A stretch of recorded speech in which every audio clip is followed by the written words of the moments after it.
ป้าย แม่มันว่าที่นี่เขาเก็บมาอยู่เนาะ ไอปีมากับคุณครูก้า ไม่เคยยังมากับคุณครูต้องยังจำหิน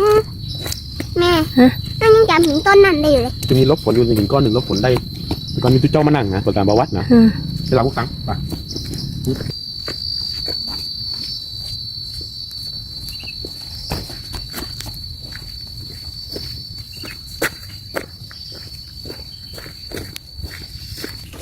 เราเกิดจากดินวันนี้ต้องกลับไปสู่ดินดี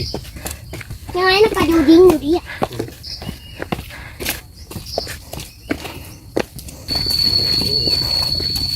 ขออะไรเบิ่งสิต้องเบิ่งมัน